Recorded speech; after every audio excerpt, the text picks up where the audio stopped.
hoy tenemos reunidos a estos ex becarios, que además son generaciones muy especiales porque son generaciones que tuvieron retos adicionales por la situación por la que pasó el mundo en los meses y en los años recientes, y eso pues no hace más que reforzar una de los valores posiblemente más valiosos de la sociedad mexicana y también de la sociedad japonesa, que es el valor de la resiliencia.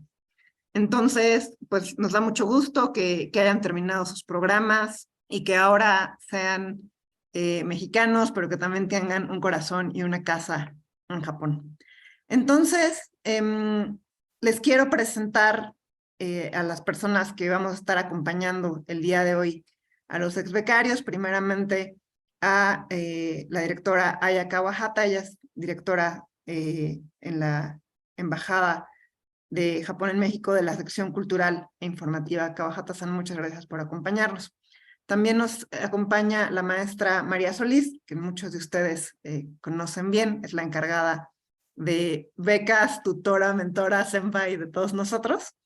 Y también me acompaña como moderador el día de hoy el doctor Uriel Rodríguez Estrada, que es coordinador regional de la Asociación Mexicana de Exbecarios del Japón. Entonces, sin más preámbulo, le doy la palabra a Kawahata-san para que por favor inaugure el acto del día de hoy. Bueno, buenas tardes en México y buenos días en Japón.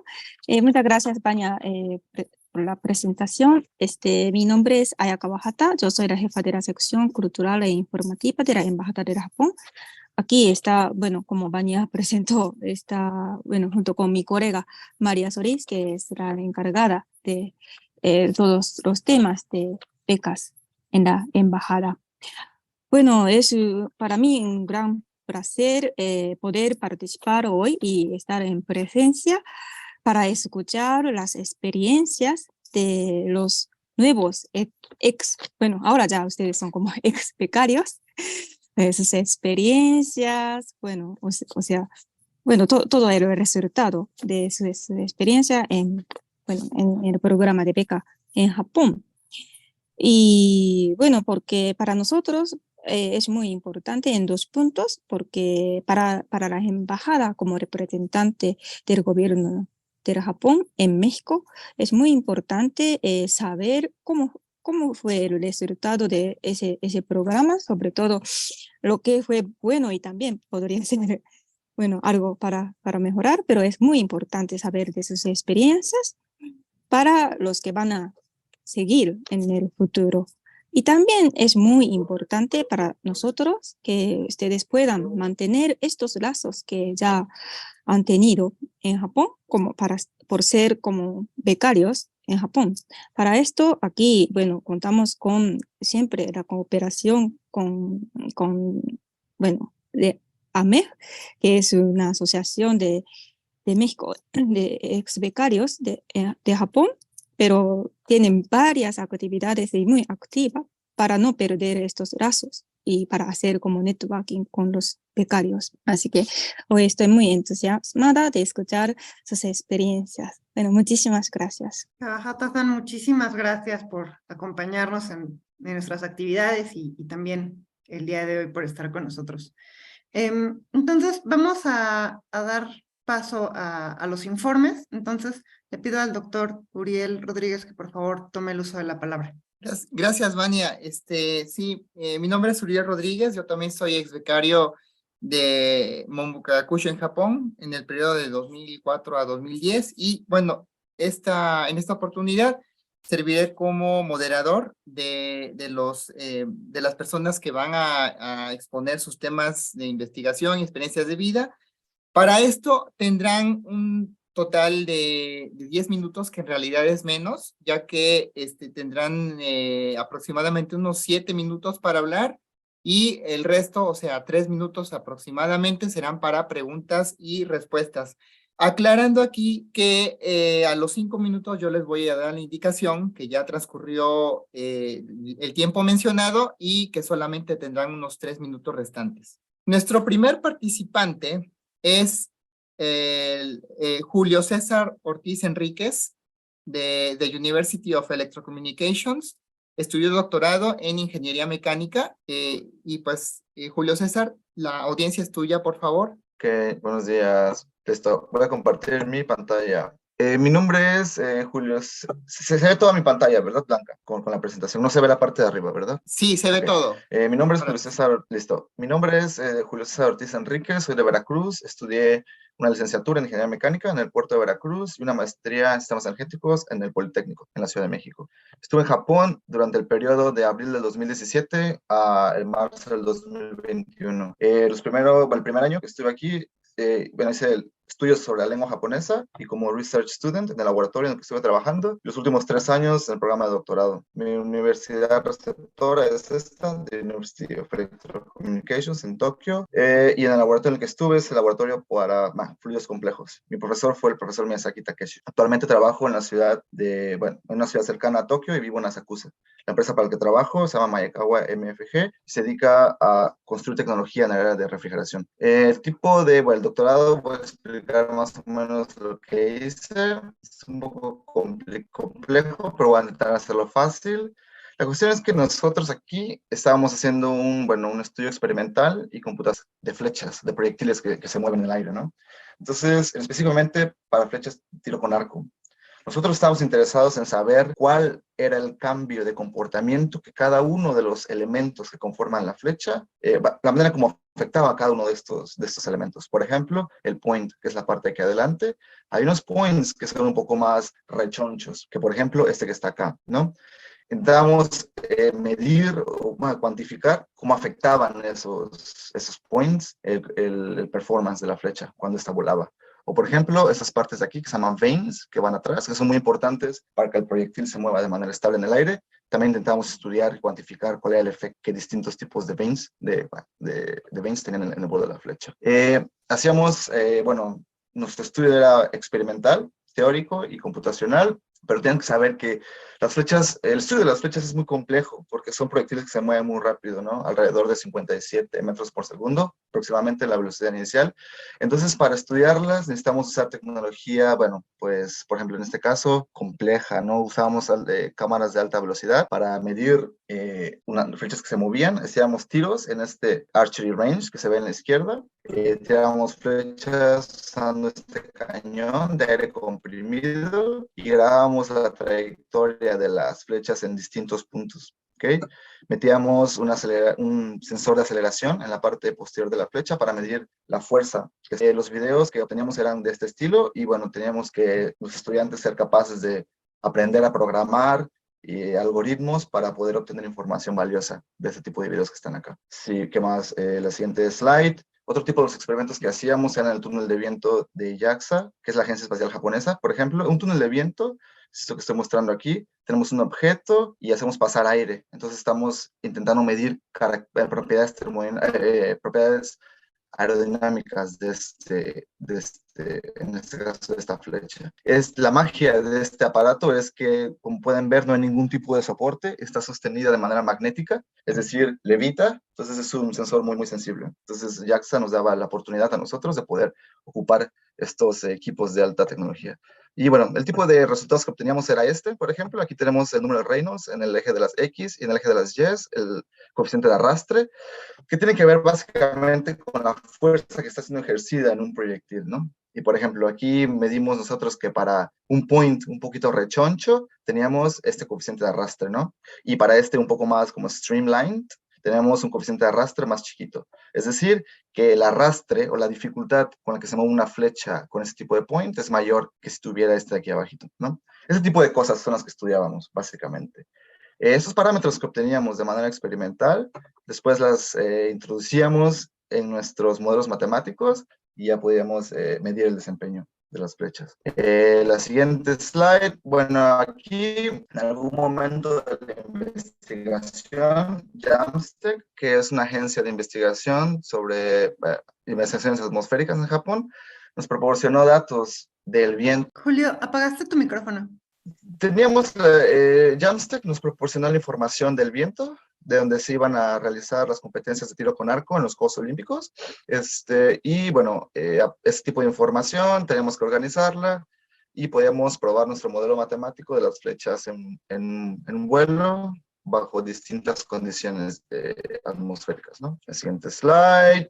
bueno, esas son las publicaciones. Si alguien quiere, bueno, tiene interés, yo puedo pasarles esta presentación y pueden ahí acceder a las publicaciones que hice. Y bueno, con respecto a la experiencia personal, que es lo último, tuve oportunidad, bueno, de tener experiencias muy lindas. Japón es un país muy bello, seguro, sus paisajes son hermosos. Y bueno, también tuve el chance de conocer un montón de amigos, ¿no? Iba a jugar fútbol todos los días, bueno, los sábados, perdón, y hacer hiking, etcétera, etcétera. Aquí estoy presentando una ocasión en la que introduje cuestiones relacionadas con México en una asociación que estaba en el lugar donde vivo, que se llama CIFA, y en este caso acá hablé también sobre México en una preparatoria de chicas. Hablé sobre México y sobre la cuestión tecnológica para intentar motivarlas a las jovencitas. Y bueno, básicamente eso es todo lo que quería decir. Si tienen dudas, adelante. Gracias por tu presentación, Julio César. De la audiencia, ¿alguien tiene preguntas? Tema complejado, bueno, complejo. Bueno, yo tengo una pregunta respecto a la tecnología que ustedes investigaron en la universidad. Entiendo que actualmente trabajas en Japón, ¿cierto? Y efectivamente estás aplicando eso que estudiaste, aprendiste en la universidad, lo estás aplicando en un sistema real, ¿cierto? Sí, todos los días. Mire, la realidad es que las flechas es un tema muy específico, ¿no? De hecho, yo nunca había tenido interés por el tiro con arco, en realidad. Pero los algoritmos que ocupamos, las técnicas de análisis de datos de los experimentos, etcétera, los sensores que usamos, son muy similares a los que ocupamos en la industria. Entonces, sí, ocupo todos los días las herramientas que aprendí a usar. No, pues qué fabuloso, ¿no? Y sobre todo que lo que estás, o sea, tus conocimientos que adquiriste durante tus estudios en la Universidad Japonesa, actualmente los estás aplicando en la industria y pues ahora sí que para obtener un producto, ¿no? Sí, definitivamente, completamente, sí, relacionado por completo. Así es. Muchísimas gracias, Julio César, por tu participación. Nuestro siguiente orador es el ex becario Raimundo Omar Plata Martínez de la Universidad de Kioto. Él estudió su doctorado en un tema que interesa mucho a los japoneses y también a los mexicanos, y que es sismología, me parece que en el Departamento de Geofísica. Adelante, Raimundo, por favor. Sí, muchas gracias por la introducción. ¿Pueden ver mi presentación? Efectivamente. Ok, pues gracias por la invitación y este es el informe sobre mis estudios aquí en Japón por parte de la beca de MEXT. Siguiente. Ok, pues este es el resumen de lo que les voy a platicar el día de hoy. Yo viajé a Japón para iniciar mis estudios en octubre de 2018. Estuve un año haciendo una estancia en la Universidad de Tokio. Después los próximos 2 años de mi doctorado los acabé en la Universidad de Kioto. Estuve haciendo mucho trabajo de campo relacionado a la investigación en México, en Mazatlán, en el Océano Pacífico. Tuvimos oportunidad de ir a muchas conferencias internacionales, tuvimos algunas publicaciones y el día de hoy sigo en Japón. Ahora estoy haciendo postdoctorados en Japón y bueno, hasta hoy estamos ahí. Vamos entonces con lo demás. Pues como ya les comentaron, hice un doctorado en la Universidad de Kioto del 2018 al 2021. El título sale como doctor en ciencias, pero estaba más que nada enfocado en la geofísica, en las ciencias de la Tierra y en sismología, que es el estudio de la Tierra y el poder entender cómo se crean los sismos y de alguna forma tratar de mitigar el riesgo que los sismos producen. Durante esos 3 años de doctorado hice un año, una estancia en la Universidad de Tokio, colaborando ahí con investigadores sismólogos. Tenía mucha ilusión de trabajar con un sismólogo ahí. Entonces encontré las opciones para poder ir ahí. Y bueno, ahí en la Universidad de Tokio seguimos haciendo sismología. Hicimos estudios de sismos grandes en México y logramos la primera observación de sismos lentos someros en México, que ahorita les podría explicar un poquito más. Básicamente, en la costa de México estábamos poniendo algunos instrumentos y pudimos detectar unos sismos que no se habían observado antes en México. Continuamos. Bueno, ¿por qué estudiamos sismología? Es una pregunta fácil de responder para los mexicanos y los japoneses. Los dos tenemos esto muy en común, el que hemos sufrido grandes desastres producidos por los sismos. Entonces, de ahí es que Japón y México han invertido muchos esfuerzos, muchos recursos en poder investigar este fenómeno y entenderlo y, como ya les dije, poder mitigar este tipo de desastres. Esta es una foto de 1985, septiembre 19, un terremoto de magnitud 8 que inició en la costa de Michoacán y bueno, sabemos todos nosotros crecemos escuchando esas historias y incluso varios me imagino que estuvieron ahí presentes. Entonces, pues tratando de mitigar este tipo de desastres, estuve trabajando en un proyecto que fue con la Universidad de Kioto, Universidad de Tokio, pero trabajando con sismos en México. Entonces, casi cada año o cada que podíamos antes de la pandemia, estábamos viajando un grupo de japoneses, yo incluido, a México, a la costa de Guerrero. Estábamos colaborando con gente de la UNAM, utilizando este buque oceanográfico de la UNAM y poníamos instrumentos de este estilo en el fondo oceánico. Estos instrumentos que son bastante complejos tienen que vivir debajo del océano por más de un año y están registrando todos los sismos que ocurren en la zona. Un año después, nosotros regresamos en el mismo barco y recogemos los instrumentos, obtenemos los datos, los procesamos, interpretamos y bueno, de ahí salen varios resultados. Resultados que después tienen que servir a la sociedad. Nuestro proyecto estaba muy en contacto con asociaciones en México, en Japón, como JICA, SATREPS de parte de México, de Japón, en México con la Secretaría de Relaciones Exteriores, con Seguridad, Protección Pública en Guerrero, con CENAPRED aquí en México. Y bueno, cada año teníamos que estar reportando los resultados y manteniendo esa relación fuerte entre universidades japonesas, mexicanas, al igual que agencias interesadas en el desastre.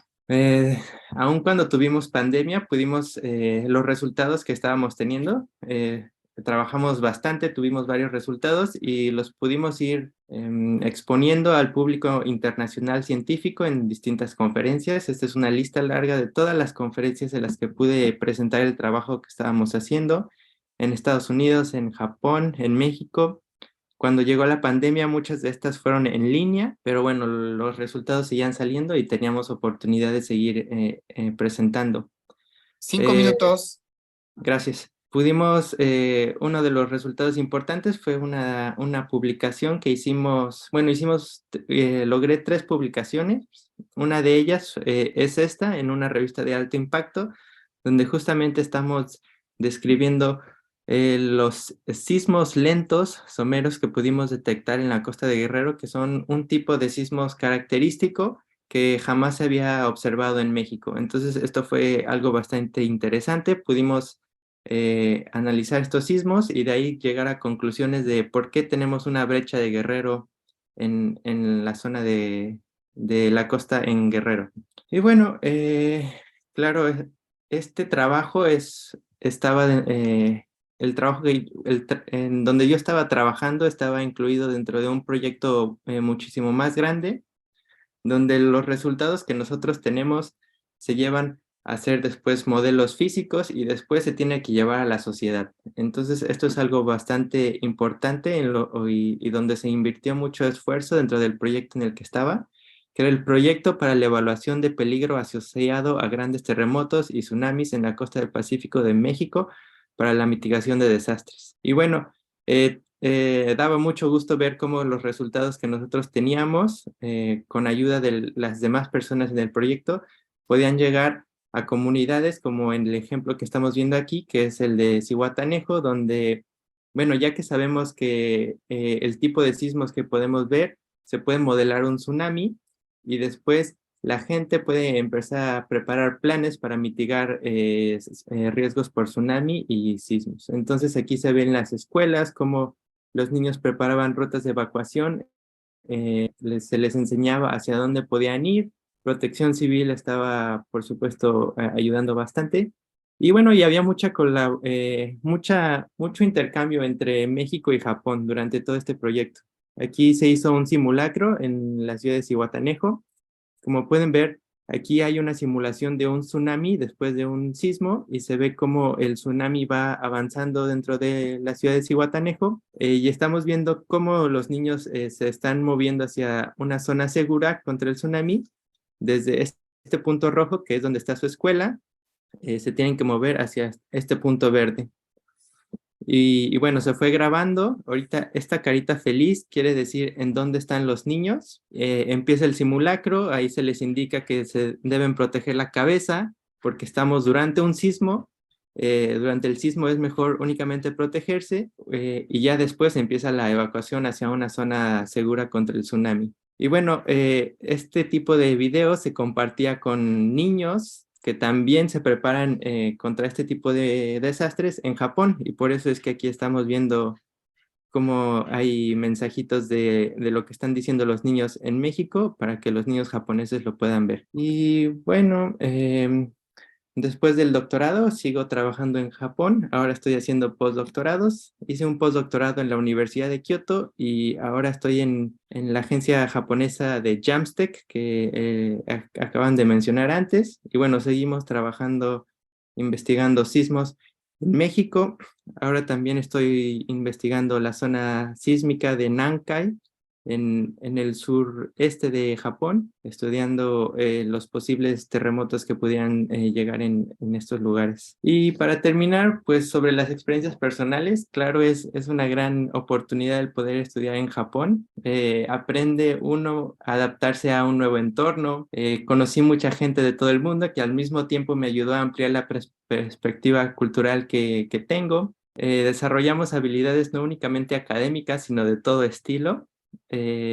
Aprender un nuevo idioma es bastante interesante para mí y bueno, muchas oportunidades más. Me siento también orgulloso de este mapa que estoy poniendo aquí, que son todos los lugares en Japón a los que he podido visitar durante los últimos años y si las experiencias que uno puede vivir son bastante importantes que no se van a olvidar jamás. Y bueno, muchas gracias por su atención. Si alguien tiene alguna pregunta, con mucho gusto la tratamos de responder. Muchas gracias Raimundo por tu plática muy interesante, tanto para Japón como para México. Mira, hay una pregunta de la audiencia que creo que tú sí la puedes contestar y que dice, ¿cómo fue el proceso para conseguir trabajo? Bueno, en este caso tu postdoctorado, que es, digamos, es tu primer trabajo en Japón luego de culminar tus estudios. Sí, claro. Hay el proceso, pues más que nada, primero se tiene que tener la ambición de querer seguir haciendo estudios o postdoctorado y fuera de eso creo que es relativamente sencillo. Obviamente, mientras estudias conoces cuáles son las universidades o los institutos que son buenas en tu área de trabajo y es únicamente ir a sus páginas de internet. Ellos están cada año publicando las oportunidades de postdoctorado. Ellos necesitan investigadores. Entonces encontré esta de Jamstec. Estuve viendo varias, tuve ofertas también en Estados Unidos, pero al final de cuentas vi que la de Japón era la mejor opción que yo tuve. Y bueno, nada más es tal cual como enviar un currículum, entrar en contacto con las personas y bueno, esperar a que todo salga bien. Bueno, muchas gracias por tu presentación, por tu respuesta y bueno, vamos a proceder a pasar con nuestro próximo orador, quien es Luis Fernando Kawik de la Universidad de Tsukuba. Él hizo sus estudios de maestría sobre Intelligent and Mechanical Interaction Systems. Luis Fernando, la audiencia es tuya, por favor. Muchísimas gracias por la presentación. Pues muchísimas gracias. Ahora procederé a explicar cuáles fueron los principales hallazgos durante mi investigación y también cuál fue mi crecimiento personal durante mi estancia en Japón. Como ya habían mencionado, yo pertenecía a la Universidad de Tsukuba y los principales hallazgos de mis trabajos son los siguientes. Dicho de manera muy básica, mi proyecto trataba de poder localizar a un robot en su ambiente usando códigos QR. El robot simplemente iba a tomar una imagen usando una cámara ojo de pez y usando esa simple imagen yo tendría que calcular las distancias de cada uno de los códigos QR, extraer la información que había contenida en los códigos QR y también calcular cuáles eran los ángulos que había entre el robot y los códigos QR para poder localizar el robot en su ambiente. De esta investigación surgieron dos principales preguntas, dos cosas que queríamos saber. La primera era cómo hacer la detección usando una imagen que es conocida por tener una distorsión no lineal, y la siguiente era qué tan preciso es este sistema. ¿Era lo suficientemente preciso como para poder lograr la navegación del robot? Esas eran las preguntas que se planteaban principalmente en la investigación. Sobre el papel esto parecía bastante fácil, pero lamentablemente al momento de plantear el proceso, esto fue lo que surgió. Este es el proceso final con el que entregué mi tesis. Básicamente, las imágenes que vienen de la cámara son procesadas por una inteligencia artificial. La inteligencia artificial simplemente detecta dónde están los códigos QR y al mismo tiempo me dice en qué sección de la imagen están. Yo entonces tomo esa sección de la imagen, la rectifico con un proceso que es precisamente para rectificar la imagen de la distorsión que tiene, y esta imagen es la que se procesa, se extrae toda la información contenida de los marcadores, se calcula la distancia hacia los códigos QR y se estima otros valores que se necesitaban para poder calcular la posición del robot. Toda esta información luego es procesada usando un algoritmo que se llama trilateración con cuadrados mínimos. Básicamente lo que se hace es, a partir de la información que se extrajo en el proceso anterior, es calcular o estimar dónde se encuentra el robot, y también usando la misma información, pero un proceso ligeramente diferente, se puede estimar cuál es la orientación del robot. Entonces todo esto se manda hacia el robot, que es lo que queremos controlar. Entonces la primera pregunta era, ¿cómo generar un sistema que pueda reconocer los códigos QR? El problema es que esta inteligencia artificial que reconocía cosas en imágenes omnidireccionales o imágenes ojo de pez, no existía. Entonces no había ninguna base de datos que yo pudiera usar para entrenar mi sistema. Entonces, uno de los principales pilares de mi investigación fue proponer un nuevo método para generar imágenes aumentadas usando la base de datos que ya existían. Básicamente lo que mi proceso hacía era descomponer esta imagen y usar un proceso matemático muy especial para poder reproyectar estas imágenes en una imagen ojo de pez. De esta manera pude generar miles de imágenes con unos pocos cientos de imágenes originales, con la ventaja de que estas imágenes resultantes reproducían fielmente la distorsión que se genera con este tipo de lentes. Eso resolvió la primera pregunta, ¿cómo hacer la detección? Entrenando mi sistema con las imágenes que yo generé. Y también abría la puerta para hacer detección de imágenes con cámaras ojo de pez. Entonces, la segunda pregunta sería, ¿es este sistema lo suficientemente preciso para poder usarlo en la navegación? Y afortunadamente la respuesta fue sí. Tras correr el experimento, lo único que hice fue posicionar al robot en lugares que yo sabía cuál era la posición exacta y cuál era su orientación exacta.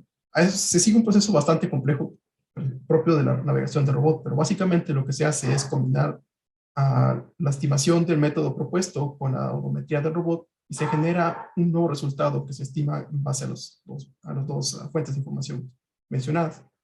Luego, comparando esta información con la posición real del robot, es decir, la posición que yo medía del robot, se hace una resta y se encuentra cuál es el error, y los resultados arrojaron que en promedio el error era de solo 5 centímetros en la posición real del robot, con un error de entre 1 y 3 grados de error de orientación. Por lo que con esto se resolvía la siguiente pregunta. ¿Es suficientemente preciso? Y la respuesta es sí, mucho más que los sistemas tradicionales. Y con esto, pues básicamente se concluiría en lo que fue mi investigación. La siguiente parte sería el crecimiento personal. Hablar de crecimiento personal sin hablar de Planck sería algo erróneo. Planck es una empresa japonesa que se dedica a hacer dispositivos médicos que ayudan a las personas de la tercera edad para prevenir y controlar lo que sería la neumonía por aspiración. Para esta empresa yo trabajé como un ingeniero en electrónica, un ingeniero de diseño electrónico. El equipo de Planck estaba compuesto por diferentes personas de diferentes países. La mayoría eran japoneses, pero también habían personas de Sri Lanka, de Brasil, Francia, China y por supuesto al menos un mexicano. Hablar de Japón también es hablar de muchos matices que van desde lo moderno de su tecnología hasta la tradición y cultura milenaria que son características de Japón. La verdad es que fue una experiencia que nos marcó de por vida, y digo nos marcó porque tuve la fortuna de experimentar esto con mi esposa, y aunque la belleza de Japón resalta por sí misma a los ojos de las personas que no pertenecen a Japón, no fue hasta que empecé a hablar japonés que no solamente pude apreciar su belleza, sino pude entender su belleza. Bueno, al final del trayecto, pues la verdad es que tenía una mezcla de emociones muy dispares. Por un lado estaba muy feliz por haber logrado mi objetivo, y por el otro estaba casi deprimido porque sabía que el tiempo en Japón se terminaba. A lo largo de mi estancia en Japón, que fueron más o menos 4 años, generé experiencias, vivencias y recuerdos que hasta la fecha me siguen acompañando. Durante mi estancia en Japón hice amigos internacionales, me gradué con mi generación en la Universidad de Tsukuba, rompí los límites de lo que yo mismo me creía capaz al haber estudiado tan lejos, aprender un tercer idioma bajo una situación bastante compleja. En fin, yo pienso que la parte más difícil fue dejar mi hogar en Japón para regresar a mi hogar. Y básicamente sería todo. Muchísimas gracias. Gracias, Luis Fernando Kawik, por tu intervención.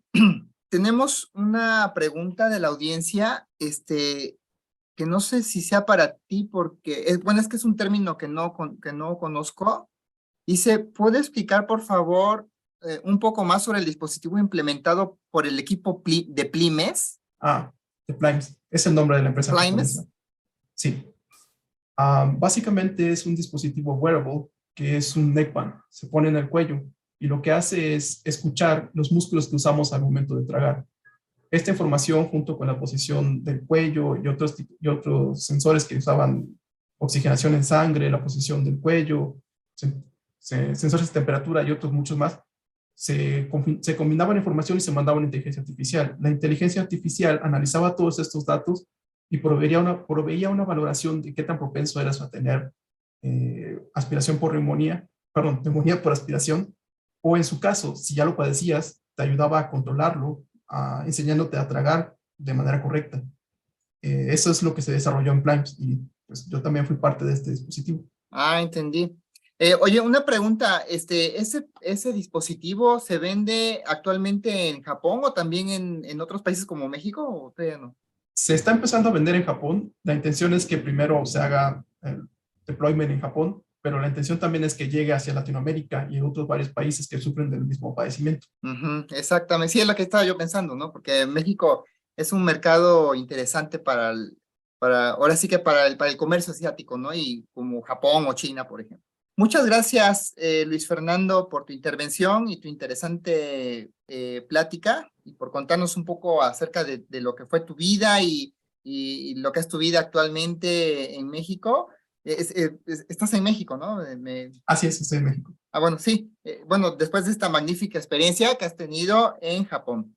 Nuestro siguiente participante es Martín de Jesús Loza López, quien es de la Universidad de Osaka e hizo sus estudios de doctorado en bioinformática. Adelante, Martín, por favor. Gracias. Deja compartir mi pantalla, porque ahí pueden ver mi presentación. Afirmativo. Bueno, gracias por la introducción. Sí, mi nombre es Martín Loza. Este año me gradué del doctorado. El año pasado, perdón, se va muy rápido el tiempo. Estuve en la Universidad de Osaka estudiando bioinformática y bueno, les presento aquí brevemente lo que fue mi carrera por este país, todo lo que aprendí, por donde estuve estudiando. Yo me vine con la beca MEX en un inicio como estudiante de investigación. Estuve un año en el Instituto de Estudios Inmunológicos ahí en la Universidad de Osaka, donde aprendí un poco los inicios de la bioinformática. Mi background, mi carrera de maestría era más bien hacia análisis de sistemas dinámicos y lo quería aplicar hacia sistemas dinámicos en las células, ¿no? Entonces fue más bien empaparme durante este año de cómo es el funcionamiento general de las células, sobre todo a nivel de los genes, genética. En el 2019 empecé mis estudios de doctorado. Estuve 3 años en la misma Universidad de Osaka, en el Departamento de Estudios Frontier Biological. Durante esos estudios pude estar como 3 meses aproximadamente como estudiante de investigación en la Universidad de Kioto, haciendo una colaboración con un laboratorio que está enfocado en las células madres, no muy famoso de hecho. Son los utilizan ciertos genes para ahora sí como regresar las células en su estado natural, cambiarlas hacia las células madre. También estuve trabajando como asistente de investigación en uno de los laboratorios ahí mismo en Osaka University.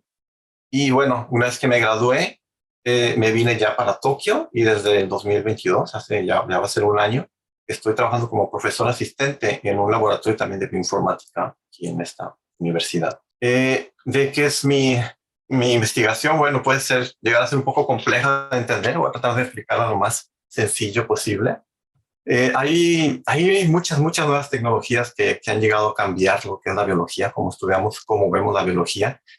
Es ahí donde nació la bioinformática, porque ahora ya existen miles, millones de datos y bueno, se hace muy complejo los análisis. Uno de los experimentos que más ha tenido auge, el hot topic, es el single cell. Single cell viene de que, bueno, empezamos con un tejido cuando están todas las células mezcladas.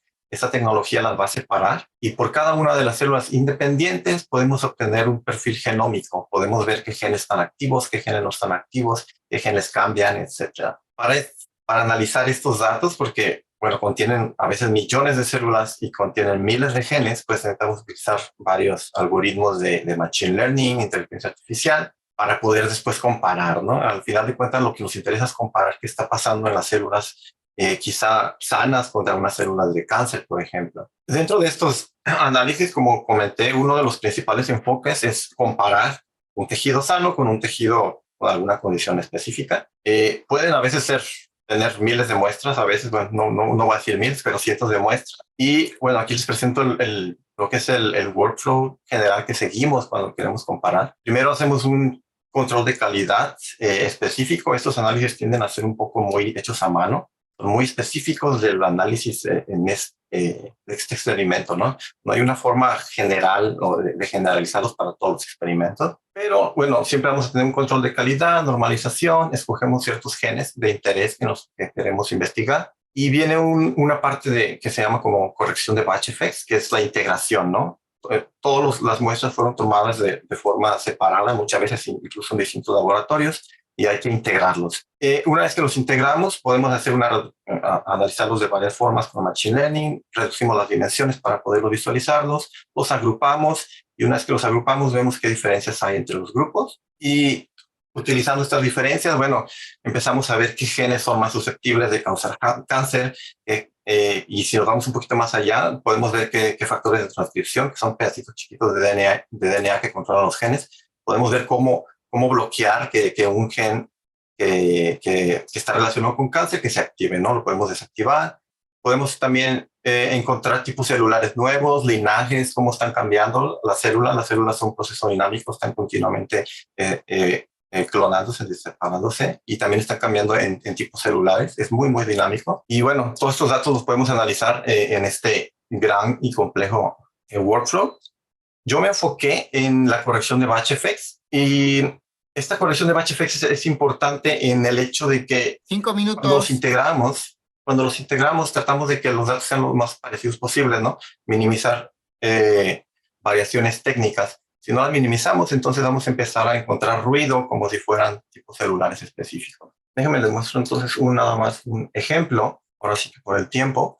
Suponiendo que en estas imágenes de aquí cada puntito es una célula.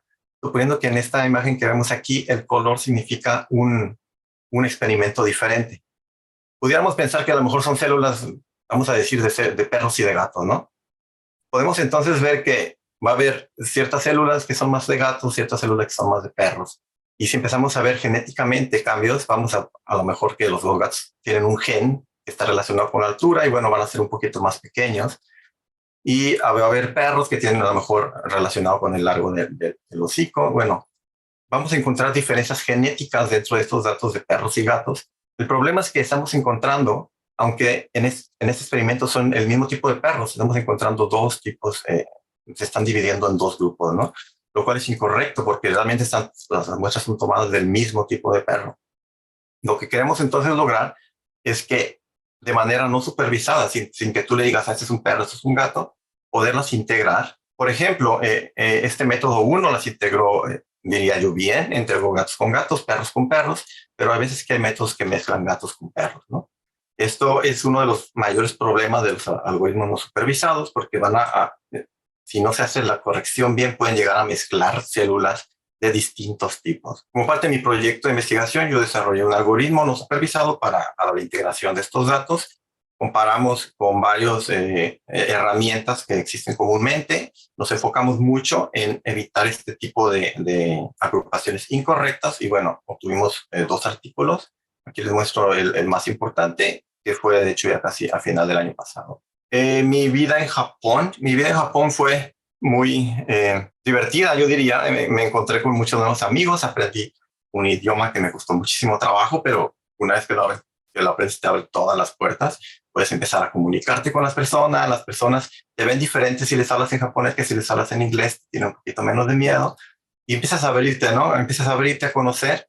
Me tocó también la experiencia de estar en Kioto con la pandemia, que incluso los japoneses no salían, entonces todos los lugares de Kioto eran para mí solito, me tomaba las fotos que yo quisiera, sin tener que estarme peleando buscando el ángulo donde no sale nadie más, ¿no? También yo tuve la experiencia de viajar aquí a Japón, de traerme a mi hijo de México, llegó a los 2 años, y pues yo diría que su vida ha cambiado y la mía también. Ahora él ya estuvo todo este tiempo en una escuela japonesa, habla el idioma, los dos, el español y el japonés, como si fuera nativo. Hemos estado viajando a varios lados. Ahorita él sigue ahorita en Tokio con su mamá, pero yo estoy en Osaka. Yo estoy en Tokio, pero hay cierta comunicación ahí. A lo que voy es que como mi experiencia de padre o traer un hijo acá a Japón también es única, yo diría. Hay muchos procesos complejos que hay que hacer, pero una vez que los logras, tienes mucho apoyo del gobierno, ¿no? El gobierno te va a pagar lo que es la escuela, te da una manutención incluso mensual por cada hijo que tengas. Y bueno, es una experiencia única. Si alguien está pensando en venirse y los detienen los hijos, creo que no sería ningún problema, nomás hay que pues meterle un poquito más ahí a los documentos en japonés, pero todo se puede, ¿no? Y ya, sería todo de mi parte. Muchas gracias, Martín de Jesús, por tu interesante presentación. Actualmente estás haciendo estás en un puesto de investigador en la Universidad de Tokio, ¿cierto? Sí, estoy como investigador, sí. Mira, aquí una persona de la audiencia, Jorge Alejandro Becerra Vivanco, nos está preguntando cómo hacer una investigación en la Universidad de Tokio, qué herramientas te brindan para, híjole, aquí ya se quedó inconcluso. O sea, ¿qué herramientas te brindan en la universidad o facilidades para hacer investigación en Todai? Sí, bueno, realmente en la Universidad de Tokio tienen mucho dinero para investigación, le meten muchísimo dinero para investigación, lo que necesite me lo dan, así. Necesito esto, ahí lo tienes y de la mejor calidad, ¿no? Como para hacer una investigación o colaboraciones, realmente es muy sencillo, son muy abiertos a colaboraciones, siempre y cuando les llame la atención, pues, el tema, ¿no? Nos llegan muchas personas de muchos lados tratando de hacer colaboraciones, que tengo ahora sí que la suerte de que ellos llegan, ¿no? Estando en Tokyo University, generalmente te van a buscar. Y bueno, ahí es donde me doy cuenta de que hay muchísimo potencial en muchos lados, simplemente es tocar puertas, ¿no? Llegar y mandar currículum, mandar proyectos de investigación. Y bueno, por ejemplo, mi sensei, que se llama Manakai Sensei, él es muy abierto, él siempre va a contestarte. Entonces es más bien ¿no? Romper un poco los miedos, mandar currículum y de seguro algo se logra, ¿no? Así es.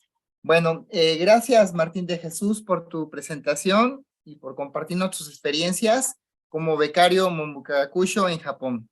Nuestro siguiente participante es Akio Hirata Tamagawa, que él hizo sus estudios, obtuvo un diploma de la Tokyo University of Foreign Studies y él estudió el perfeccionamiento de la lengua japonesa. Adelante, Akio Hirata, por favor. Perfecto, muchísimas gracias. Les voy a compartir y nos confirmando si se ve toda la pantalla. Afirmativo. Ok, perfecto. Muchísimas gracias. Pues mi nombre justo es Akio Hirata Tamagawa. Yo tuve la oportunidad de ir en la beca del perfeccionamiento de idioma japonés, ¿no? Entonces, ¿cuándo fui? Mi programa fue en septiembre de 2021 a agosto de 2022. Pero por temas de la pandemia realmente aterricé en Japón hasta noviembre de 2021, ¿no? Y con doble cubrebocas, careta y me senté yo solito en 3 asientos del avión. Entonces, pues bueno, fue un momento así bastante difícil, ¿no? De cuándo ir, etcétera, etcétera, pero se logró. Y pues estuve en la Universidad de Idiomas Extranjeros de Tokio, ¿no? Tokyo Gaikokugo Daigak. Más específicamente en el centro de idioma japonés, ¿no? Para estudiantes de intercambio. Bien. a lo largo de este programa, ¿no? Bueno, nosotros hicimos cada quien hizo una investigación y mi investigación se trató sobre el impacto de los bukatsu de preparatoria en la formación de la persona.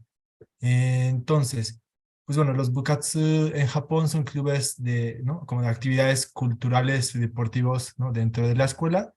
Y como algo muy interesante para mí, ¿no? Dentro de esta investigación fue que sí existe, ¿no? Si cada quien tiene su sensei, su profesor o profesora responsable, pero la gran mayoría como de la administración del grupo y demás es manejado por el grupo estudiantil.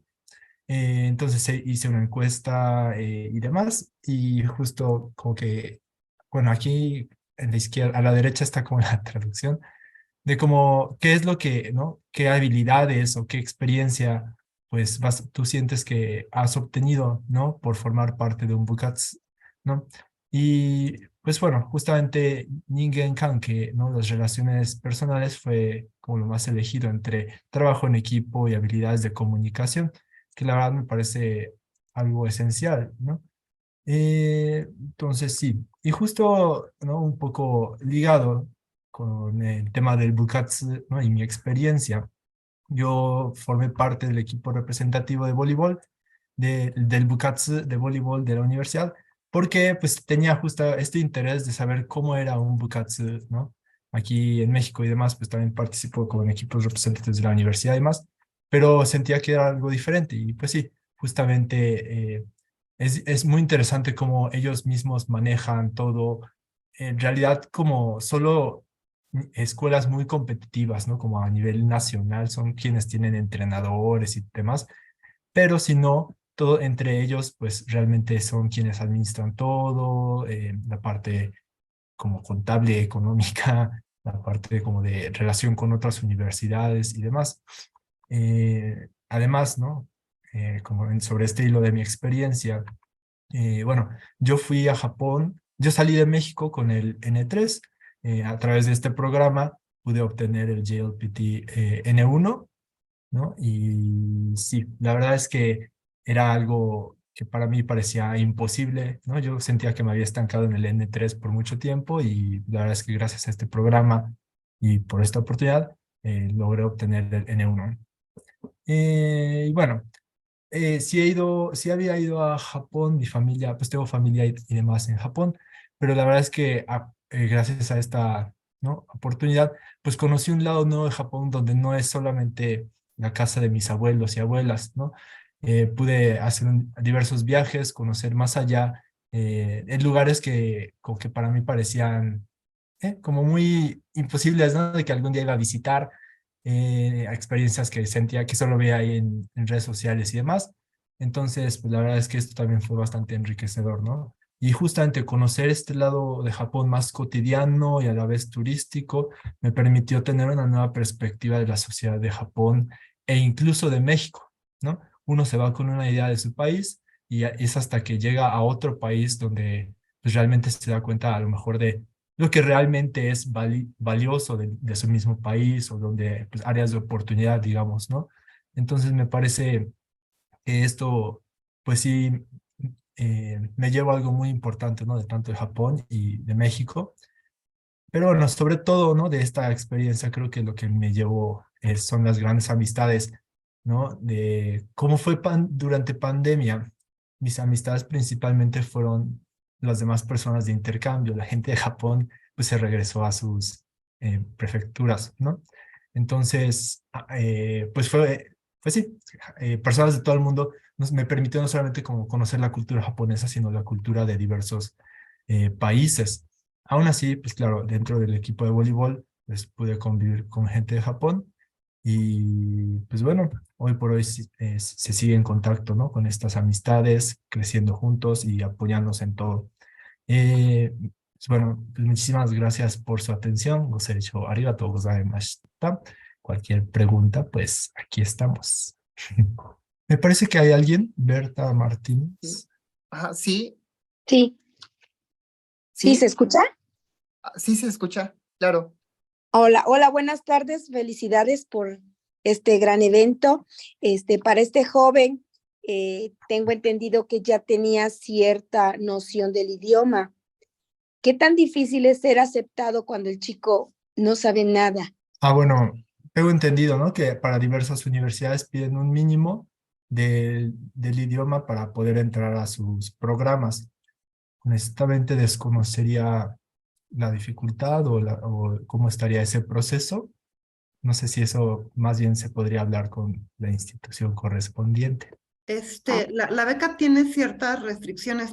Tenemos a la encargada de becas conectada, no sé, maestra María, si ande por ahí, pero en lo que vemos si la maestra María puede contestar, la beca se llama perfeccionamiento del idioma.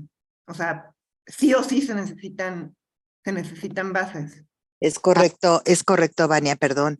Sí, es necesario que para los niveles de licenciatura y las becas técnicas ya tienen que llevar cierto nivel de japonés, por lo menos un N5, porque en ese año de japonés que les dan tienen que subir su nivel, ya que todos los estudios se llevan en idioma japonés. El posgrado necesita pues un nivel básico porque hay muchos estudios que se realizan en idioma inglés. Y para esta beca concretamente, como la que nos describe Akio, pues es una beca de perfeccionamiento del idioma. ¿Qué quiere decir? Que ellos ya tienen un nivel y van a Japón a perfeccionar su idioma. No ofrecemos becas para ir a aprenderlo, solamente para perfeccionarlo. Muy bien.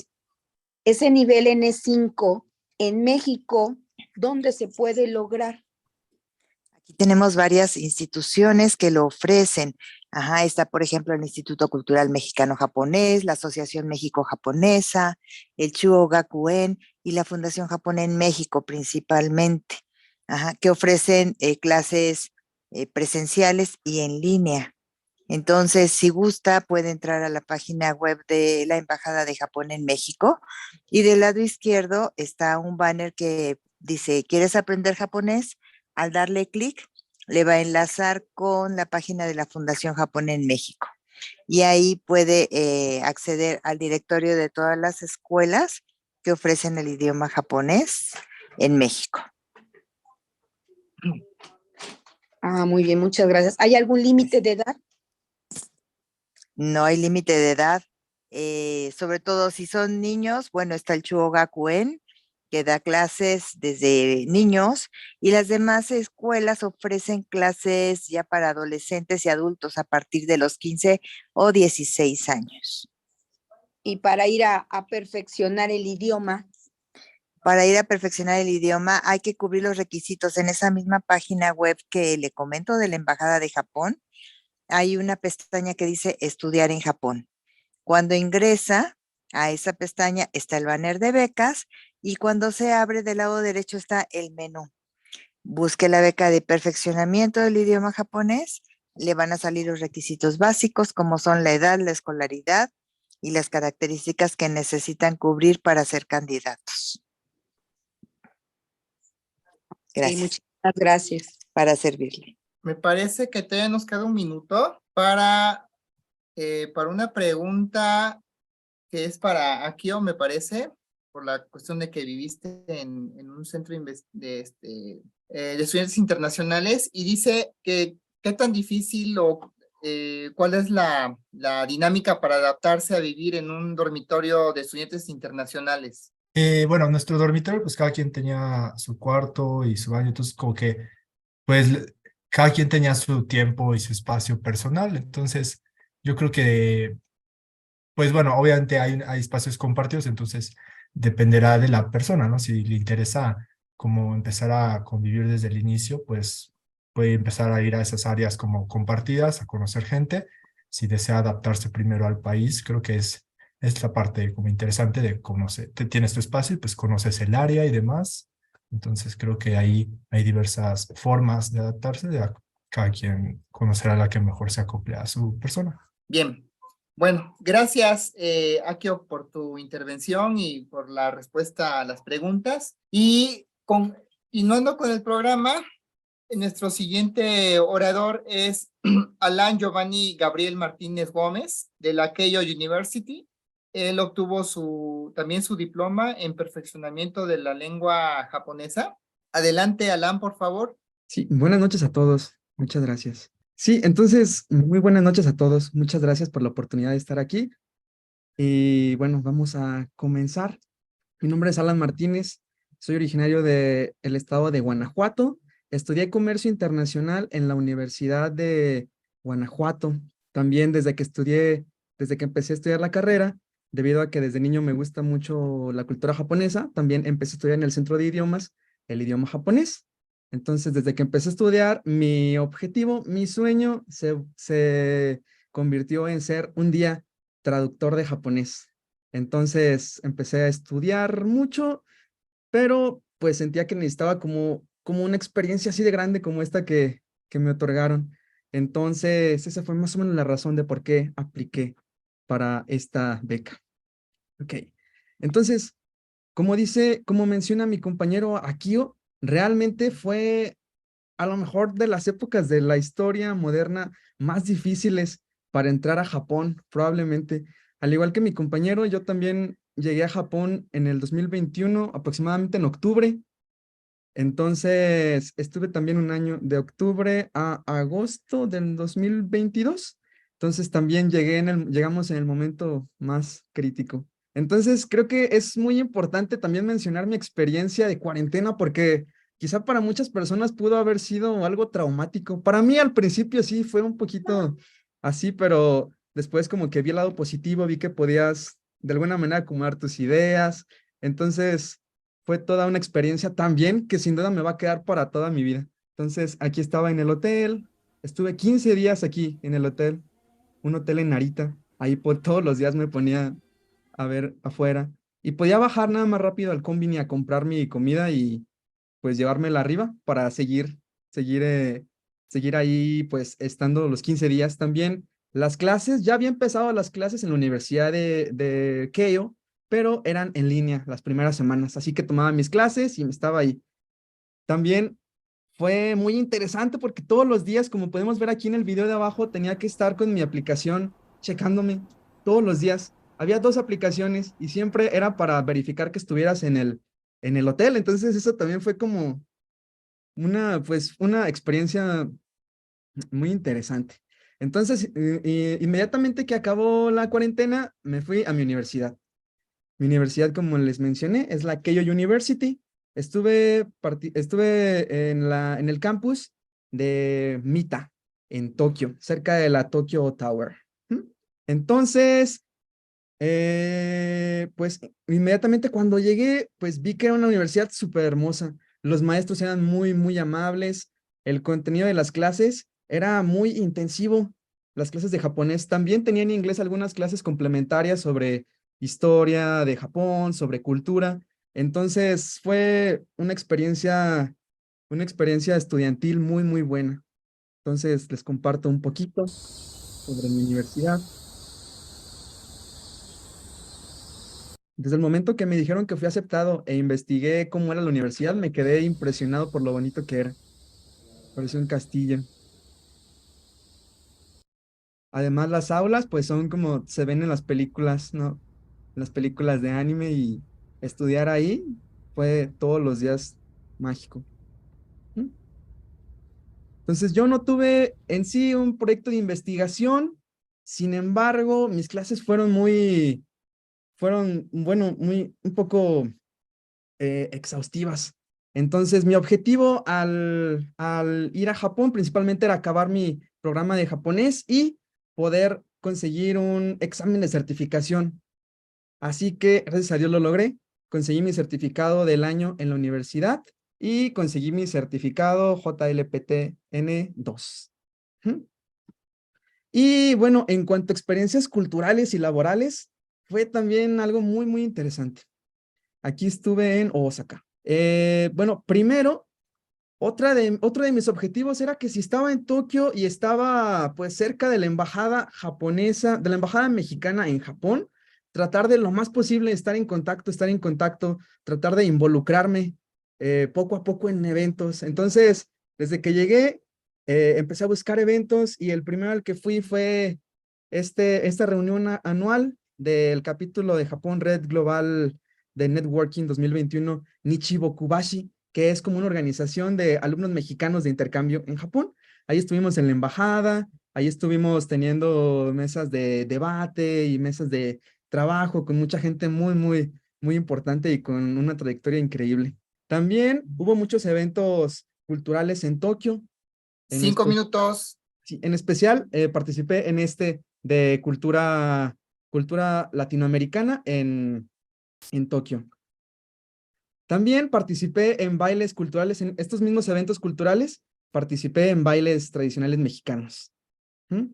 También una de las partes más importantes que siento que me ayudó más para perfeccionar el idioma, para aprender un poquito más, fue mi vida laboral, ya que necesitaba, uno de mis objetivos era poder ver cómo era la cultura de trabajo en Japón, si era así de estricta como se dice, qué diferencias había con la mexicana. Así que busqué trabajo en un restaurante mexicano en Japón, administrado por japoneses, pero con comida mexicana. Entonces, miren, aquí hay nada más rápidamente un pequeño comercial en donde aparecí. Alan desu. ここにシェリタで働くのはとても楽しいし、まかないも美味しいし、たくさんのメキシコの料理をお客様をしてもらえます。だから来てください。働いてください。Hasta actor me convertí. Miren, uno de mis trabajos era poder hacer como asa mexicana de molcajete y mucho Bien. Mientras hacía eso, hablaba con los clientes en japonés. Eso siento que también me ayudó muchísimo.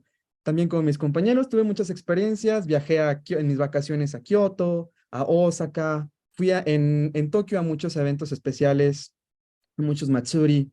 Seguí recorriendo la gran ciudad de Tokio, conociendo muchas cosas.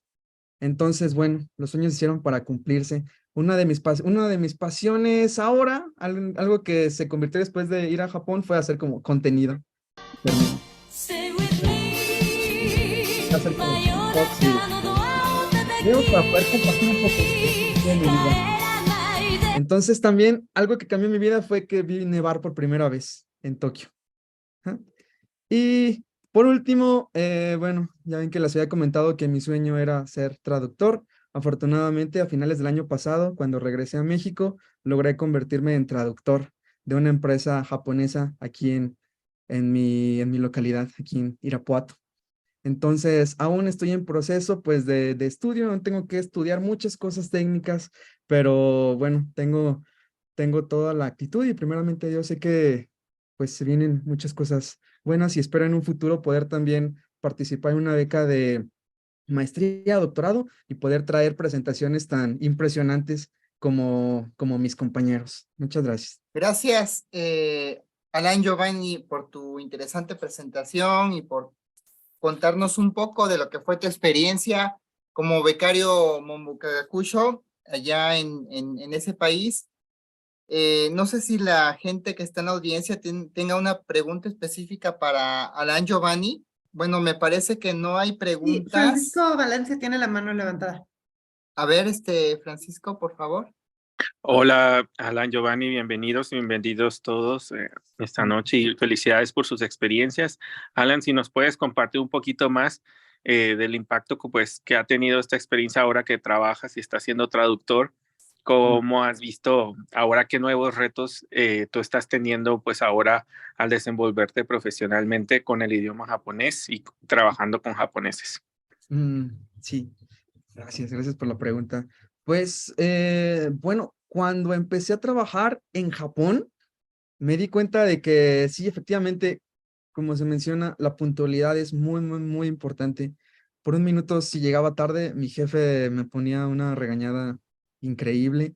Se espera que des de ti lo mejor siempre en los trabajos en Japón, ¿no? En general, pero en Japón siento que son muy estrictos en algunos sentidos. Por eso, ahora que empecé a trabajar en esta empresa, sí, pues son estrictos y hay muchos retos. Sin embargo, siento que afortunadamente por la beca pude tener experiencia un poco de cómo es el trabajo. Pude acostumbrarme un poquito a sus estándares, a sus reglas. Entonces, claro, aún hay cosas que necesito perfeccionar. Necesito saber un poco más sobre temas de ventas, sobre temas de calidad, sobre temas de fabricación. Entonces, me siento muy emocionado porque sé que cada día que pase voy a aprender una cosa nueva y me siento también muy feliz porque sé que mis ganas de aprender más van todavía a aumentar y pues quizá algún día pueda irme de nuevo a Japón, ahora a estudiar una maestría. Sí, muchas gracias. Gracias, Alan Giovanni, Ujú. por tu intervención en este webinar. Y siguiendo con nuestro programa, nuestra próxima participante es Ana Margarita Frías Martínez, Muchas quien gracias. obtuvo su Perdón. diploma de maestros en servicio. Gracias. Bueno, muchas gracias por la presentación. Mi nombre es Ana Margarita Frías Martínez. Fui beneficiaria de la beca MEXT para maestros en servicio, como ya mencionaron, y estuve realizando mi investigación en la Universidad de Educación de Kioto, de octubre del 2020 a marzo del 2022. Así que también me tocó el auge de la pandemia. Sí, entiendo a mis compañeros, sí, fue un momento muy difícil. El avión casi fue para nosotros nada más. Estuvo muy interesante. Bueno, actualmente soy docente en la Escuela Normal Miguel F. Martínez, en la ciudad de Monterrey, y imparto la asignatura de inglés, que es mi especialidad. Bueno, en cuanto a mi investigación, la investigación que realicé durante el periodo de mi beca se enfocaba más en la enseñanza del inglés, bueno, del vocabulario del inglés en las escuelas primarias. Hice una comparación entre los libros de texto que se utilizan en México y en Japón. ¿Por qué?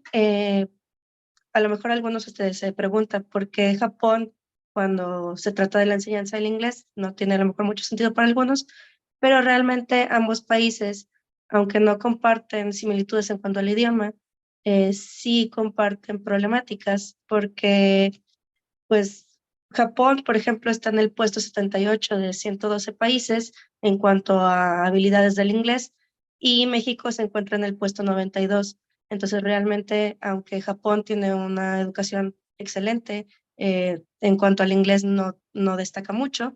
Y nosotros, aunque somos vecinos de Estados Unidos, también estamos muy por abajo del nivel que se requiere para una conversación fluida a nivel nacional. Esto es a nivel nacional, obviamente. En cuanto a mi investigación, me enfoqué más en la comparación de las actividades que se pueden encontrar en los libros de texto, porque como mencioné anteriormente, era durante la pandemia, entonces era un poquito difícil visitar las escuelas y analizar más la información de los alumnos directamente, entonces consideré que sería un poquito más fácil con los libros de texto. Además, en abril del 2020 fue cuando se introdujo el nuevo programa en Japón para la enseñanza del inglés. Antes del 2020, el inglés no era obligatorio en primaria. Entonces, en Japón no se enseñaba el inglés en primaria, sino hasta que entraban los niños a secundaria. Y en quinto y sexto solamente se enseñaban algunas introducción del idioma, algunas canciones, algunas actividades muy, muy breves, pero realmente no tenían introducción al idioma todavía, ya hasta que entraban a secundaria. Entonces, a partir de abril de 2020 fue cuando ya se empezaron a hacer estas obligatorias las clases de inglés en quinto y sexto de primaria, y la introducción en el idioma era en tercero y cuarto de primaria. También por eso, por lo mismo, como no era obligatorio antes la enseñanza del inglés, en Japón se notaba mucho la diferencia cuando los alumnos venían de escuelas particulares, que era donde casi siempre se les enseña el inglés desde más chicos, o si eran de escuelas públicas, que ya es cuando empezaban solamente esta secundaria, que es también algo que pasa mucho aquí en México, a pesar de que en México desde el 2009 se supone que se enseña inglés de manera obligatoria a partir de preescolar. Entonces, en mi investigación estuve analizando esto y como resultados tuve que aunque ambos países ya están cambiando su orientación a un enfoque más comunicativo, todavía se pueden notar muchas diferencias en cuanto al aprendizaje. Por ejemplo, en Japón es mucho más intencionado y en México es más incidental. Entonces, a lo mejor una estructura gramatical, en Japón se enfocan más en ella de manera directa, mientras que en México se trata más con textos, con cosas así, para que lo aprendan de manera incidental. Y también en Japón las habilidades se enfocan más en las receptivas, que es el listening y reading, y en México más en las productivas, que son speaking y writing. Entonces, obviamente, esto es en las escuelas en las que sí se lleva inglés, porque también sabemos que aquí en México hay una gran diversidad en cuanto a los contextos educativos, pero de manera nacional se supone que los libros de inglés es un poquito más productivo y más incidental la enseñanza del inglés en las escuelas primarias aquí en México. Ahora aquí puse algunas imágenes de los libros de inglés que se llevan en Japón. Esto es con el nuevo programa. Algo que me llamó mucho la atención fue el uso de la lengua materna, que es el japonés, porque al menos aquí en México el uso del español al momento de dar la clase de inglés es como muy, es muy problemático, es muy controversial, porque aquí se considera que lo máximo que expongas a los niños al inglés, mejor. Entonces, mientras que en Japón se considera que como apenas están iniciando una introducción al idioma, y bueno, realmente el japonés y el inglés son completamente distintos desde el sistema de escritura, por eso también puse ahí que los ponen a practicar desde cómo escribir las letras. Nosotros en ese campo tenemos la ventaja de que tenemos el mismo abecedario. En Japón no, tienen que empezar desde eso. Pero sí me pareció muy interesante cómo tienen siempre, por ejemplo, aquí en I am Yamada Mari, y viene también en japonés exactamente qué es lo que significa, y los textos y cosas así en algunas partes vienen en japonés, y ya los ejercicios en inglés. Pero sí se utiliza todavía mucho el japonés en cuanto a la enseñanza del inglés. Bueno, eso es en cuanto a mi investigación. Ahora, en cuanto a la vida universitaria, realmente el laboratorio en el que yo estuve fue el de enseñanza del idioma, pero realmente me di cuenta que muchos japoneses, aunque tienen el inglés muy bueno escrito, como ahorita estábamos viendo, comunicativamente no tanto, aunque estaba en el departamento de inglés, no, la mayoría de mis compañeros no me podía comunicar con ellos en inglés, solamente con mi asesor. Mi asesor es de Estados Unidos, entonces con él sí no hubo ningún problema. Con los demás tuve que estar mezclando inglés y japonés. Y fuera de mi laboratorio en sí, eh, nadie hablaba inglés. Entonces sí, yo de hecho, ahorita que preguntaron hace rato que si era necesario saber japonés para irse a Japón, yo en lo personal solamente sabía hiragana, no tenía ni siquiera el N5, entonces sí me fui así como que con lo más básico, y estando allá se me hizo fácil. Estando allá realmente sí les recomiendo que se vayan ya con más avanzado el idioma, porque 2 materias las llevé en inglés, pero el resto de mis materias, tenía 7 materias el semestre, eran en japonés. Sí fue muy difícil, y más como era en tiempos de pandemia, yo era una de las pocas extranjeras en la universidad. Realmente en un tiempo fui la única extranjera en la universidad, en el lapso de cambio de semestres. Y de hecho, ya cuando iba a hacer la graduación, me eligieron como la representante de los alumnos extranjeros, porque solamente habíamos de manera presencial 3 alumnos extranjeros. Entonces, realmente los demás estaban todavía de manera virtual por cuestiones de pandemia, problemas diplomáticos y cosas así. Entonces, sí, todo el tiempo estuve interactuando con japoneses. Aprendí el japonés a fuerzas, quiera o no. La verdad sí tenía mucho interés en aprenderlo, pero sí fue como muy de sí o sí tengo que aprenderlo. Y también estuve tomando algunas clases, por ejemplo, de agricultura, que fue donde pude cosechar el arroz. Fue muy interesante trabajar en los arrozales. Y también las clases de cerámica tradicional japonesa, por ejemplo, ahí el haniwa, que le tomé foto. Entonces fue muy, muy interesante porque aprendí todo, básicamente de la cultura japonesa. Realmente tuve que estar a fuerzas en contacto con la cultura japonesa. Veo que mis compañeros estuvieron algunos interactuando más con extranjeros. Yo no tuve tanto esa oportunidad, que la verdad me hubiera gustado un parte para mi facilidad emocional, pero, pero sí fue también muy, muy bonito estar interactuando todo el tiempo con japoneses. Pude también tener mayor relación con ellos. Ya de regreso acá en México, he estado participando en algunas conferencias nacionales con las investigaciones, bueno, con la investigación que realicé, y me ha ayudado bastante. Realmente como yo trabajo en lo normal, es un poquito fácil para mí estar participando en otras dependencias. Entonces, por ejemplo, aquí con el Congreso de Inglés, fui ahí para presentar lo que fue un póster con mi investigación. Hubo muchas personas interesadas, me estaban preguntando qué se necesitaba para la beca y todo eso. les dije, realmente yo no soy la encargada, pero les puedo dirigir a lo que era la página correspondiente. Y en cuanto a intercambio cultural, este creo que fue mi mayor logro personal, por así decirlo. ¿Por qué? Porque pude participar en un programa de intercambio cultural en escuelas primarias allá en Japón. Fue muy bonito, muy interesante. A mí la verdad me encanta trabajar con niños. Entonces estuve trabajando con niños de primero de primaria, de cuarto de primaria, y les estaba llevando, por ejemplo, muñequitas de papel de, para, con la ropa tradicional mexicana. Fue muy, muy bonito, muy interesante. Obviamente la plática tuvo que ser toda en japonés, entonces también me ayudó, me motivó más para seguir practicando el idioma. También estuve participando en una escuela secundaria y en una escuela 2 preparatoria minutos. con la enseñanza del inglés. Entonces ahí tuve muchas oportunidades, aunque aún era con pandemia, sí pude estar ahí participando. Y también está el Kyoto International Community House. Esta es una organización para extranjeros en Japón.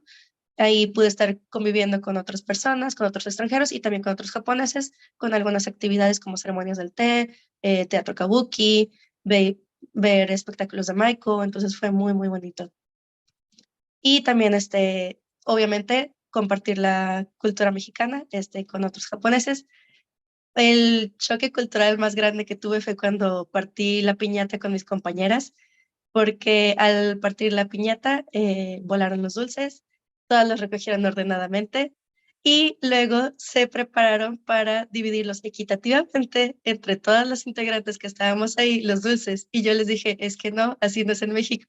En México te peleas con quien sea por los dulces. Y les pareció muy gracioso, les puse un video y todo eso, entonces sí, fue muy interesante. Y la foto de abajo, soy yo vestida de Catrina con el vestido de Oaxaca, digo de Chiapas, y me encontré unos mariachis japoneses, entonces fue muy bonito, la verdad sentí hermoso. Fue en el Día de Muertos en un restaurante mexicano que tenían también ahí un altar, entonces fue muy, muy bonito experimentar todo eso, un poco de mi país, fuera de casa. Y pues eso sería todo de mi participación. Muchas gracias por todo. Gozaicho, arigatou gozaimashita. Gracias, Ana Margarita Frías Martínez. Si hay alguna pregunta, solamente tenemos 1 minuto por parte de la audiencia. Si no hay ninguna pregunta, procedemos a cerrar la sesión de los oradores y damos paso a la maestra María Solís para realizar algunos comentarios respecto a estos informes. Por favor, maestra María Solís. Muchas gracias, Uriel. Bueno, pues antes que nada, muchísimas gracias a nuestros exbecarios que se han dado el tiempo y la oportunidad de estar esta tarde con nosotros presentando su informe, que si bien es muy breve, es muy importante e interesante el saber qué estuvieron haciendo. Todos estos reportes se mandan a Japón. Japón siempre nos pregunta qué hicieron, qué es lo que les ha servido, lo están utilizando, no, en dónde están trabajando, etcétera. Y bueno, con él nos podemos dar una idea de lo fructífero que fueron sus estudios en Japón. Ojalá que esto sirva de motivación también para las personas que no son parte de la Asociación de Exbecarios, para el público en general que está escuchando. Posiblemente ustedes no pueden participar, pero sí pueden compartir con sus amigos, sus familiares, que ofrecemos becas, que el Ministerio de Educación está ofreciendo becas y que la información se encuentra disponible en la página web de la Embajada de Japón en México. Tenemos esa sección que ya les había mencionado, la de estudiar en Japón, y ahí pueden ver que tenemos becas desde nivel técnico hasta doctorado. Entonces están cordialmente invitados. A nuestros exbecarios les invitamos también a que se inscriban en la base de datos de la Asociación Mexicana de Exbecarios del Japón. No importa que estén viviendo en Japón, tenemos actualmente muchos exbecarios que están trabajando allá, que continúan estudiando, ¿verdad? Como el caso de Raimundo con sus postdoctorados. Y lo importante es estar tejiendo esos lazos y esas actividades que realizamos entre Japón y México. Así es que les agradezco muchísimo. Yo después les voy a mandar un correíto para despejar algunas dudas que son importantes para el gobierno japonés. Y pues muchas gracias a la maestra Vania de la Vega Shiota, presidenta actual de la Asociación Mexicana de Exbecarios del Japón, por habernos apoyado para realizar esta actividad. Y pues sobre todo con el uso del Zoom de la asociación, y al doctor Uriel, que pues también siempre nos apoya, es un elemento muy, muy valioso, Uriel Rodríguez, dentro de nuestra asociación, y pues esperamos seguir contando con el apoyo de ustedes y de todos nuestros exbecarios para que los lazos entre Japón y México se sigan fortaleciendo. Muchas gracias. Muchas gracias, maestra María Solís. También debo hacer mención que entre los asistentes tenemos al primer secretario de la Embajada de México en Japón, Cosme García. Cosme, muchas gracias por seguir este informe. Adelante, por favor. Al contrario, gracias por la invitación. Un saludo a todos desde la Embajada de México aquí en Japón. Felicidades a todos los estudiantes, a todos los becarios. Cómo quisiera ser joven otra vez para poder vivir ese tipo de experiencia nuevamente. Me quedé con ganas de hacer todo, de estudiar todo y vivirlo todo nuevamente.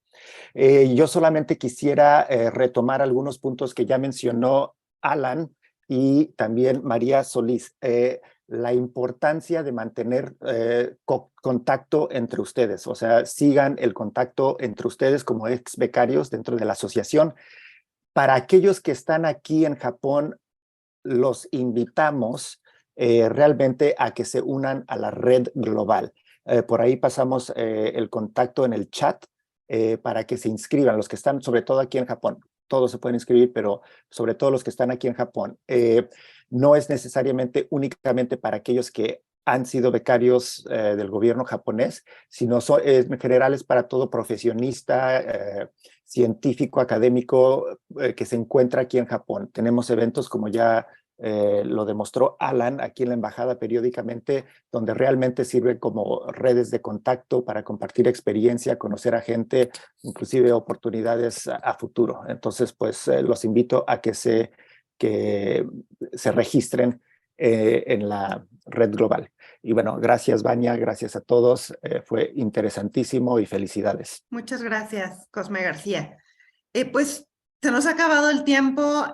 Muchas gracias nuevamente a los exbecarios por sus interesantes presentaciones y por ser respetuosos con el uso del tiempo. Por supuesto, nos hubiera encantado escuchar a cada uno media hora y dejarlos como con más tiempo para entender sus investigaciones, que también les agradecemos que los hayan enfocado a la divulgación, porque así todos entendemos todo, y también, por supuesto, el desarrollo personal. Entonces, bueno, pues la invitación es que a quienes siguen, y sobre todo a quienes siguen en Japón, pues se acerquen a la Embajada de México. A quienes ya regresaron, bueno, Ana, Alan ya son miembros activos de AMEG, pero si no, quienes no, por favor, bueno, Akio también nos ha ayudado en algunas actividades. Por favor, intégrense. Están los chats, la página, por supuesto el registro con la Embajada de Japón, con la maestra María Solís. Como ustedes saben, pues nuestra misión tiene un doble frente o triple frente. El primero es pues divulgar esta beca para que llegue a los mejores candidatos. La segunda es crear una red profesional de gente que ya estudiamos en Japón. Y la tercera es, por supuesto, fortalecer la divulgación de la cultura mexicana y japonesa para promover la amistad entre ambos pueblos. Agradezco también a todos los que se conectaron. Repito, estamos en Asociación Mexicana de Exbecarios del Japón, estamos en Twitter, Facebook, YouTube, LinkedIn, y ahí damos difusión de todas nuestras actividades. Nuestra siguiente sesión es justamente dentro de 8 días, el 17 de marzo. Esta es una actividad cerrada es una orientación para los nuevos becarios que ya tienen un pie en el avión. Entonces, si alguno de ustedes nuevos exbecarios se puede sumar, esta es una actividad presencial en la embajada justamente dentro de 8 días. Entonces, bueno, pues les agradecemos muchísimo. Quiero tomar una foto para también mandarla en el informe para Tokio. Entonces, si ponentes, asistentes, todos me apoyan prendiendo sus cámaras, por favor. Les voy a dar unos segunditos para que se acomoden. Iluminación, la mejor sonrisa.